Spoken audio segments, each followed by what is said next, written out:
নারায়ে তাকবীর আল্লাহু আকবার স্লোগান দিতেও ভয় ছিল যতদিন পর্যন্ত স্বৈরাচার হাসিনা বাংলাদেশে ছিল। একটু জোরে ঠিক বলেন, আরো জোরে ঠিক বলেন। এই রকম হাজার হাজার মানুষের দরকার নেই। 10 জন মানুষ যদি আপনাদের শাহজাহানপুর থানার সামনে গিয়ে নারায়ে তাকবীর আল্লাহু আকবার স্লোগান দিতেন, কিছুক্ষণ পরে পুলিশ এসে গোলাগুলি শুরু করত। কথা বলেন ঠিক কি না? আর এই রকম মাহফিল করতে গেলে ডিসি অফিস, এসপি অফিস, এলাকার ছুটকে ফাটকে তেলতেলা গোয়েন্দার নেতা আর আপনার বিভিন্ন থানায় ঘুরতে ঘুরতে অন্তত 6 জোড়া করে স্যান্ডেল ক্ষয় হতো। কথাগণ ঠিক কিনা? তারপরেও দেখা গেছে এক নেতার নাম পোস্টারে দিলে আর এক নেতার মন খারাপ, আর এক নেতার নাম পোস্টারে দিলে আর এক নেতার মন খারাপ। ওদের নিজেদের ভেতরে কুকুরের মতো কামড়া কামড়ির কারণে শত শত কোরআনের মাহফিল বাংলাদেশে বন্ধ হয়েছে। আল্লাহ তাআলা স্বাধীন মুক্ত একটি দেশ আমাদেরকে দান করেছেন, আমরা খুশি না বেজার? চিৎকার করে একবার বলেন তো দেখি আল্লাহু আকবার। ওই স্বৈরাচার পালিয়ে গেছেন ভারতে, ওখান থেকে যাওয়ার পরে লন্ডনে যেতে চেয়েছে, ভিসা পায় নাই। কানাডায় যেতে চেয়েছে, ভিসা পায় নাই। আমেরিকাতে যেতে চেয়েছে, ভিসা পায় নাই। কোরআনের পাখি শহীদ আল্লামা দিলওয়ার হোসেন সাইদি বলেছিল, এমন একটা সময় আসবে ওই স্বৈরাচাররা পালানোর জন্য ইঁদুরের গর্তও খুঁজে পাবে না। আল্লামা সাইদি সেই বক্তব্য দিয়ে বিদায় নিয়ে চলে গেছেন। আজকে স্বৈরাচারদের সঙ্গে তার বক্তব্য 100% মিলে যাচ্ছে। কথা বলেন ঠিক কিনা?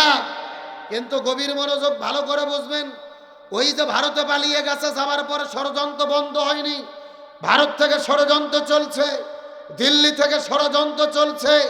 ওই ভারতের নরেন্দ্র মোদী বাংলাদেশ নিয়ে ষড়যন্ত্র করে বলে বাংলাদেশে হিন্দুদের বাড়ি ঘরে হামলা হচ্ছে, হিন্দুদের ব্যবসা প্রতিষ্ঠানে হামলা হচ্ছে।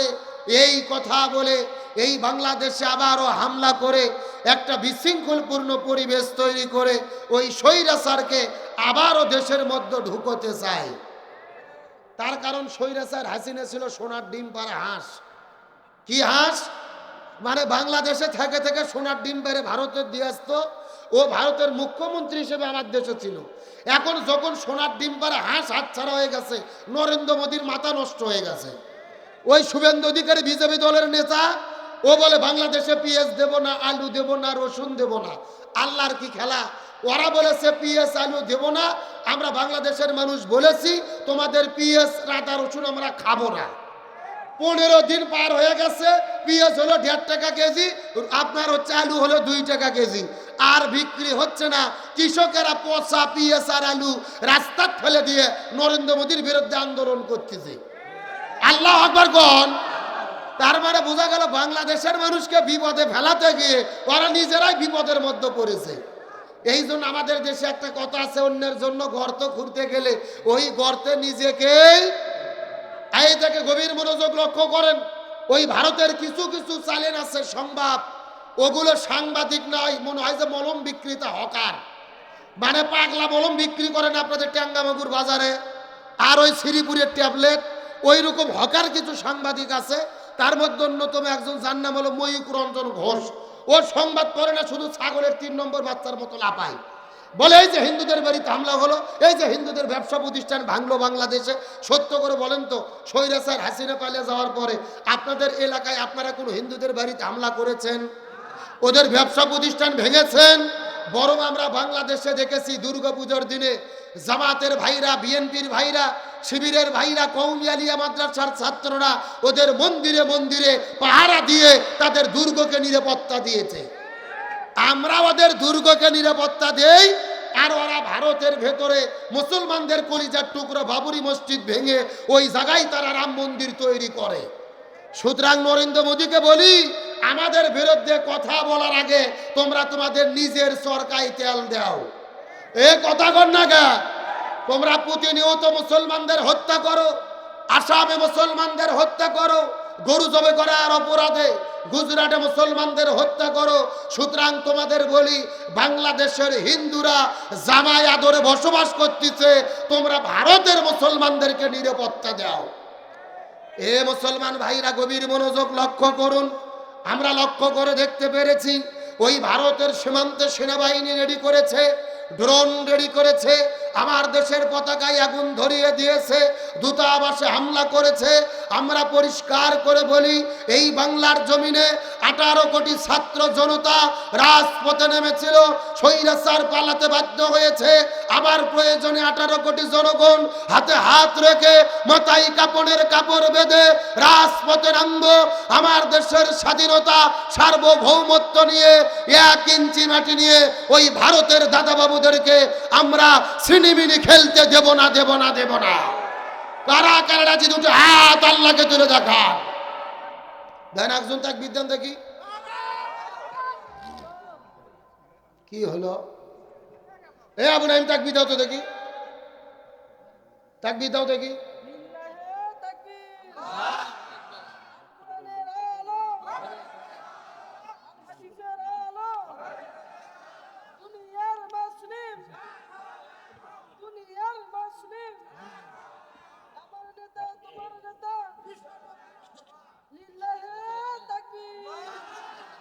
আলহামদুলিল্লাহ বলেন। আপনারা কি রাগ করলেন, কষ্ট পাইলেন? বর্তমান প্রেক্ষাপটের সচেতনতার জন্য আমাদের এই বিষয়গুলো জানার দরকার আছে না নাই? গভীর মনোযোগ, ভালো করে বুঝবেন। এত কথা আমি আপনাদের মধ্যে কেন বললাম? এত কথা বলার পেছনে কারণ হলো 1450 বছর আগে মক্কার দারুন নাদওয়া সংসদের ভেতরে আবু জেহেল যেই 3টা ষড়যন্ত্র করেছিল, আমার দেশের স্বৈরাচাররা গত 14 বছর 16 বছরে বাংলাদেশের ইসলাম নিয়ে আলেমদের বিরুদ্ধে তারাও 3টে ষড়যন্ত্র করেছিল। এই 3টে ষড়যন্ত্রগুলো কি কি আমাদের কোরআন থেকে জানার দরকার আছে না নাই? আমার প্রিয় বন্ধুগণ, মুসলমান ভাইরা, গভীর মনোযোগ। আজ থেকে 1450 বছর আগে মক্কার দারুন নাদওয়ার সংসদের ভেতরে আবু জেহেল ইসলামের বিরুদ্ধে, রাসূলের বিরুদ্ধে যে 3টে ষড়যন্ত্র করেছিল, গত 16 বছরের ভেতরে আমার দেশের ভেতরে আমার দেশের স্বৈরাচাররাও 3টে ষড়যন্ত্র ইসলামের বিরুদ্ধে করেছে। দলিল হলো আল্লাহর কোরআন। খাতা কলম থাকলে লিখে নেন, মোবাইল থাকলে রেকর্ড করে নেন। সূরাটির নাম হলো সূরা আনফাল, আয়াত নম্বর হলো 30। চিৎকার করে বলেন তো কয় নম্বর আয়াত? আল্লাহ তাআলা সূরা আনফালের 30 নম্বর আয়াতের মধ্যে কত চমৎকার করে বলেন, ওয়াইদ ইয়ামকুরু বিকাল্লাযিনা কাফারু। আল্লাহ বলেন, ইয়া রাসূলুল্লাহ, আবু জেহেল আপনার বিরুদ্ধে ষড়যন্ত্র করতেছে, কিয়ামত পর্যন্ত করবে। ইয়ামকুরু শব্দটি মুজারের সিগা, বর্তমান, ভবিষ্যৎ, প্রেজেন্ট, ফিউচার। আল্লাহ বলেন, ইয়া রাসূলুল্লাহ, আবু জেহেল আপনার বিরুদ্ধে ষড়যন্ত্র করতেছে, কিয়ামত পর্যন্ত করবে। এখন আমি আপনাদের জিজ্ঞাসা করি, বলেন তো আবু জেহেল কি কিয়ামত পর্যন্ত বেঁচে থাকবে? তাহলে আল্লাহ মনে হয় ভুল করে লিখেছে। আপনাদের কি মনে হয়, আল্লাহ কি ভুল করে? আল্লাহ ভুল করে না এমন কথা বললে ঈমানও থাকবে না। কিন্তু আল্লাহ তাআলা যদি এই জায়গার মধ্যে মাকারা শব্দ দিত, এই জায়গার মধ্যে অর্থ হয়ে যেত। কিন্তু আল্লাহ মাকারা শব্দ ব্যবহার না করে ইয়ামকুরু শব্দটি কেন ব্যবহার করলো? এই আয়াতের ব্যাপারে তামাম পৃথিবীর ভেতরে সমস্ত মুফাসসির কেরাম একমত পোষণ করে বলেছেন, কিয়ামত পর্যন্ত আবু জেহেল থাকবে না। কিন্তু আবু জেহেলের নাতি পুতিরা, যোগ্য উত্তরসূরিরা কিয়ামত পর্যন্ত দেশে দেশে থাকবে। কার বক্তব্য? এ কথা কোন না, কার বক্তব্য? আসেন আমি একটা কথা যদি বানায় বলি, কাশি তো আমার জৌপা কাটে নেবেন, আমার কোনো আপত্তি নেই। তবে আমি কোরআন থেকে যদি দলিল দিয়ে কথা বলি, আপনাদেরকে মেনে নিতে হবে। তারা চিৎকার করে বলেন তো, কিয়ামত পর্যন্ত আবু জেহেল থাকবে, কে বলেছেন? আরো জোরে। সাউন্ডই নেই। আচ্ছা, আপনারা কি চান এখানে শ্রোতা আরো কিছু বাড়ুক? প্যান্ডেল কিন্তু অর্ধেক এর বেশি হয়ে গেছে লোকজন, আলহামদুলিল্লাহ। কর আমি আশা করতেছি আর 30 মিনিটের মধ্যে প্যান্ডেল ভরবে ইনশাল্লাহ। কর কিন্তু আমার শুধু ওয়াজ করলে হবে না, আপনাদের সাউন্ড দেওয়া লাগবে। দেখি সবাই একটু হাত তোলেন তো দেখি। এই সবাই হাত তোলেন দেখে। লিল্লাহি তাকবীর। হয় নাই, হাত আরো টান টান করতে হলো। নাই মুরব্বী, মাঝখানে মুরব্বী, হ্যাঁ হাত উঠে বাস আছে, হাত উঠেছি। সবাই একটু গলা কাকার দেন তো দেখে। লিল্লাহি তাকবীর। আল কোরআনের আলো, আল হাদিসের আলো, দুনিয়ার মুসলিম লিল্লাহে তাকবীর। জি, হাত নামান। এতক্ষণে বোঝা গেল যে না হরিণগাড়ি একটা মাহফিল হচ্ছে। আল্লাহ কবুল করুক, বলেন আমিন। তাহলে চিৎকার করে বলেন, কিয়ামত পর্যন্ত আবু জেল থাকবে, কে বলেছেন? আল্লাহ। আরো জোরে। আমার বন্ধুগণ, মুসলমান ভাইরা, গভীর মনোযোগ। আল্লাহ বলেন কিয়ামত পর্যন্ত আবু জেলের বংশধরেরা থাকবে। রসুল বলেন আল্লাহ, আপনি তো বলেন কিয়ামত পর্যন্ত আবু জেলেরা থাকবে, কিন্তু আমরা আবু জেলদেরকে চিনতে পারবো কেমনে? আল্লাহ বলেন ইয়া রাসূলুল্লাহ, কিয়ামত পর্যন্ত আবু জেহেলে যারা হবে তারা সব সময় কাজ করবে তিনটা। জোরে বলেন কয়টা? আরো জোরে। আবু জেহেল সব সময় তিনটা কাজ করবে।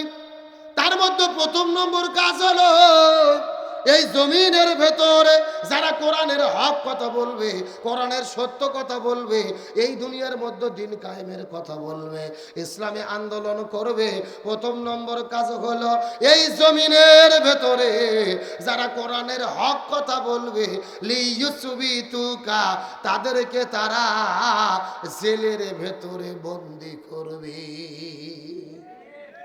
এখন আমি আপনাদেরকে জিজ্ঞাসা করি, বলেন তো হে বগুড়ার মুসলমান, এই যে গত 16 বছরের ভেতরে আমার দেশে আলেমদেরকে জেলে বন্দী করা হয়েছে নাকি হয় নাই? আরো জোরে বলেন।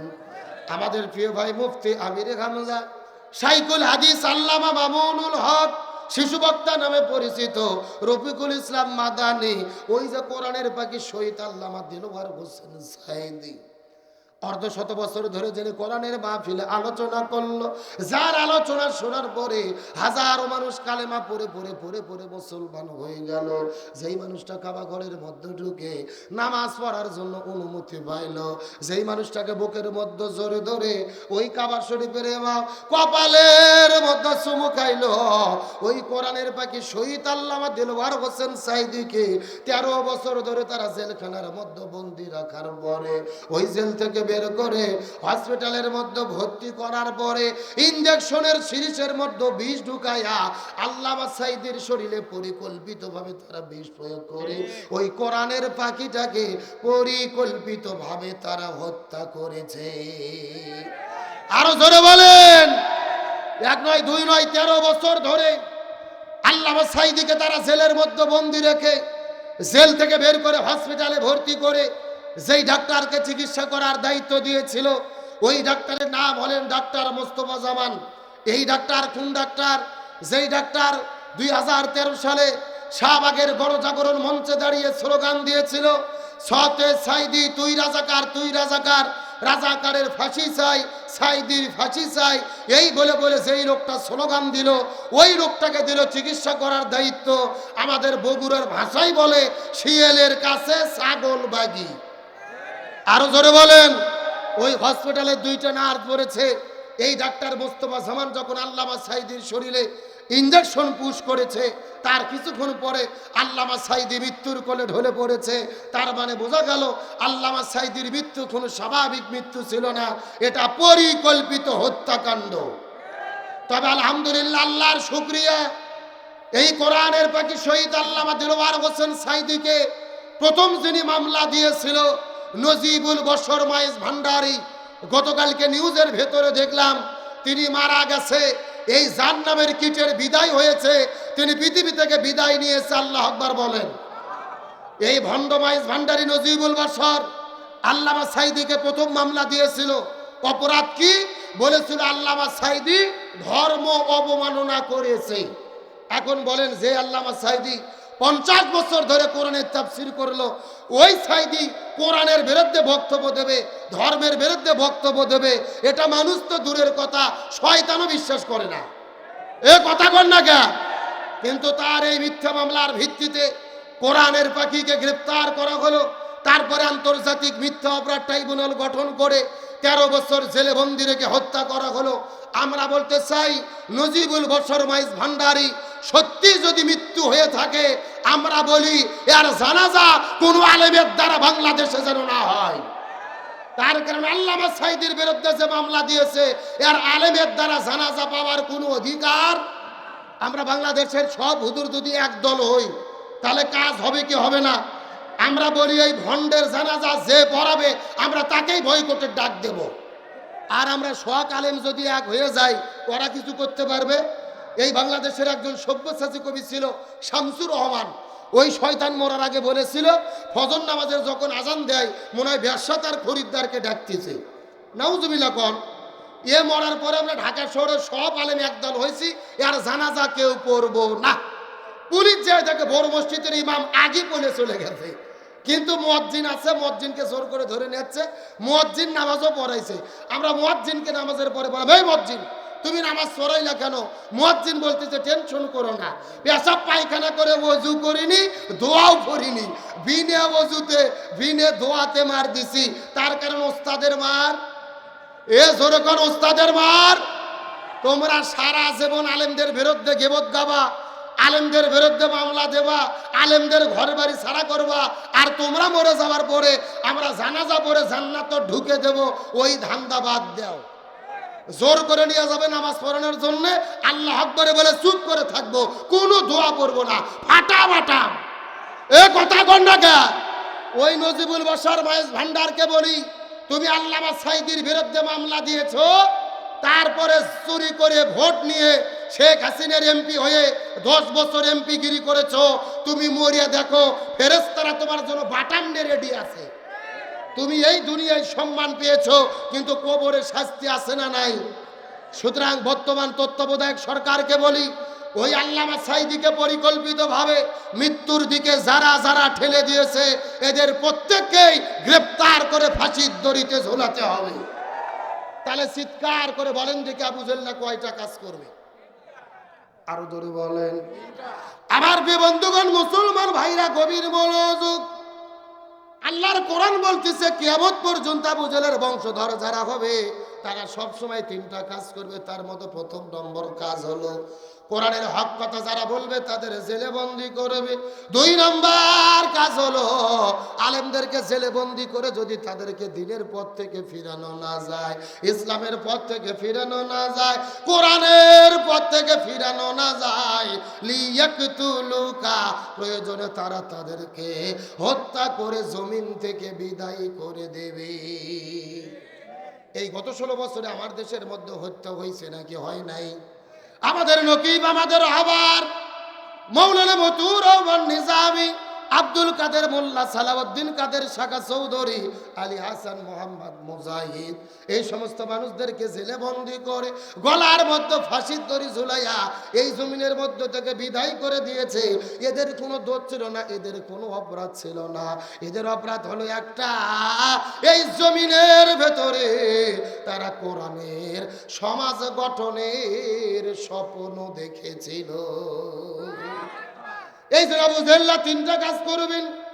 1 নম্বর জেলের মধ্যে বন্দি করবেন, 2 নম্বর হত্যা করে বিদায় করে দেবে, আর 3 নম্বর কাজ হলো এই দেশের মধ্যে যে আলেমদের জনপ্রিয়তা বেড়ে যাবে, যাদের মাহফিলে লক্ষ লক্ষ মানুষের উপস্থিতি ঘটবে, এই দেশের কোটি কোটি যুবকেরা যাকে আইডল বলে মনে করবে, যার মাহফিলে যুবকেরা ছুটে ছুটে চলে যাবে, ওই আলেমদেরকে তারা দেশে থাকতে দেবে না। লিইখুরিজুকা তাদেরকেই তারা দেশ থেকে বের করে দেবে। এই বাংলাদেশে গত 16 বছরের মধ্যে লক্ষ্য করে দেখেন, শহীদ আল্লামা দিলওয়ার হোসেন সাঈদীর পরে সবচাইতে যিনি জনপ্রিয়তা অর্জন করেছিল আমাদের প্রিয় ভাই ডক্টর মিজানুর রহমান আল আজহারী। এ কথা বলেন। আর আজহারী ভাই জনপ্রিয়তা অর্জন করার কারণে এই দেশের মধ্যে তাকে থাকতে জায়গা দিল না, তাকেও বাংলাদেশ থেকে মালয়েশিয়া যাইতে বাধ্য করা হলো। এই জন্য আবু জেল্লা 3টা কাজ করবে। 1 নম্বর জেলে বন্দি করবে, 2 নম্বর হত্যা করবে, 3 নম্বর দেশ থেকে বের করে দেবে। এখন আমি আপনাদেরকে জিজ্ঞাসা করি, বগুড়ার মুসলমান চিৎকার করে বলেন তো, গত 16 বছরের ভেতরে আমার দেশের স্বৈরাচারেরা এই 3টা কাজ করছে নাকি করে নাই? এ জোরে বলেন, করছে নাকি করে নাই?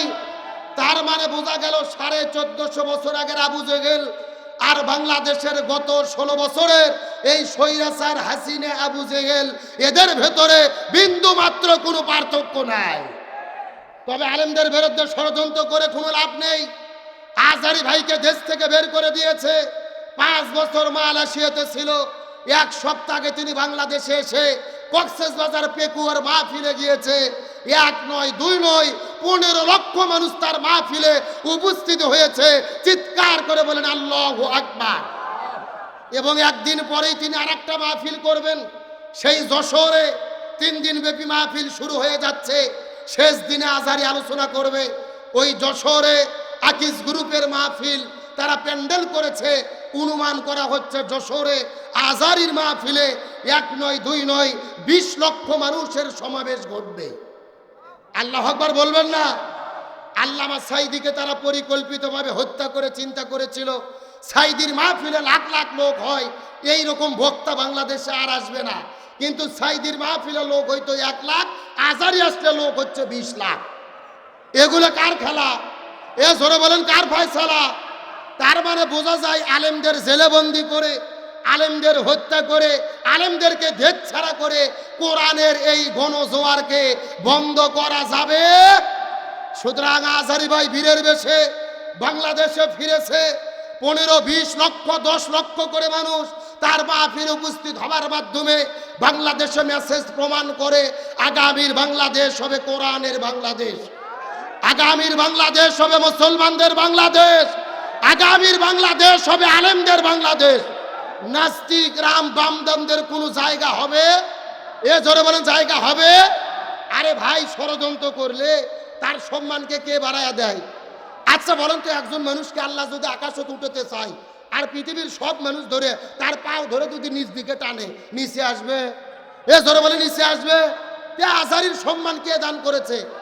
আমরা দেখেছি ওর বিরুদ্ধে আমরা যত ফতুয়াবাজি, ওই আলে হাদিসের কিছু শায়েখ, তাইরি গ্রুপের শূন্য ভণ্ড কিছু শায়েখ আজহারীর বিরুদ্ধে যত ফতুয়া দিয়েছে তত তার জনপ্রিয়তা বেড়ে গেছে। এই যে 15 লক্ষ মানুষ কক্সবাজার উপস্থিত হয়েছিল, এক ভণ্ড সুন্নি বক্তা বলতেছে এখানে কেন এত লোক হলো? লোক হসে দেখেই তাকে হক বলা যাবে না। ওই যে কারবালার প্রান্তরে ইমাম হোসাইনের পক্ষে লোক ছিল কম, এজিদের লোক ছিল বেশি। সুতরাং আজহারীর মাহফিলে লোক বেশি দেখেই ওরা হক না, ওরা বাতিল। মানে ওরা হকের ডিলেন না বসে আছে। এ কথা কর না কে? গভীর মনোযোগ। আর এক হুজুর বলতেছে সে মুনাজাত কেন করলো, বিদাত কেন করলো? তার মানে 15 লক্ষ মানুষ দেখে ওদের শরীরে চুলকনি শুরু হয়েছে। ওরা চিন্তা করছে কে আমরা মাহফিল করলে 1.5 লাখ লোকও হয় না, ওর মাহফিলে 15 লাখ লোক চুলকনি। আমরা বলি চুলকনি উঠে কোনো লাভ নেই।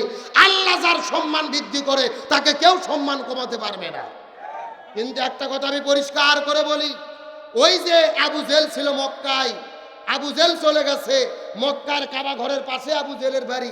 আবু জেলের বাড়ি আছে? আবু জেলের বাড়ি আর বাড়ি নাই। আল্লাহ আবু জেলের বাড়িকে বানাইছে ইন্টারন্যাশনাল পায়খানা। তাম পৃথিবীর মানুষ হজ উমরা করতে যায়, বেশি করে খায় আর ওর বাড়ির যে কাম সারে। কথা কর না কে? আল্লাহর কি খেলা! আমার বাংলাদেশে যে আবু জেল ছিল ওরা যেদিন পালিয়ে গেছে, ওদের অফিস ছিল গুলিস্তান বঙ্গবন্ধু এভিনিউ 12 তলা অফিস। ওরা যেদিন পালিয়ে গেছে ঢাকা শহরের লোকজন তাদের অফিসটাকে অঘোষিত টয়লেট বানায় আনেছে। আল্লাহু আকবার কোন! আরবিতে একটা প্রবাদ বাক্য আছে, কামা তাদিনু তুদান, যেমন কর্ম তেমন ফল। সুতরাং আমরা বলি শুধু তাদের অফিস নয়, ওই গণভবন আর ধানমন্ডি 32কে জাদুঘর নয়, ওই গণভবনকেও জাতীয় টয়লেট বানানো দরকার। তাহলে বাংলাদেশ যতদিন থাকবে আমার দেশের মানুষেরা ঢাকায় গিয়ে ওদের গণভবনে কাজ ছাড়বে আর ওদের প্রতি ঘৃণা স্থাপন করবে। ওই স্বৈরাচারদেরকে আমরা কি আর দেখতে চাই? কিন্তু ওরা বলতেছে আমরা বাংলাদেশের সীমান্তর কাছে আছি, যে কোনো সময় চট করে ঢুকে পড়তে পারি। আমরা বলতেছি ম্যাডাম আপনি আসেন, আপনি চট করে ঢুকবেন আর আমরা আপনাকে ফট করে আয়না ঘরে ঢুকে দেবো। এ কথা কর না কে? রে ও চট করে ঢুকবে, আমরা কি ফিডার খাবো, আঙুর চুষবো? আমরা কোথায় ঢুকে দেবো?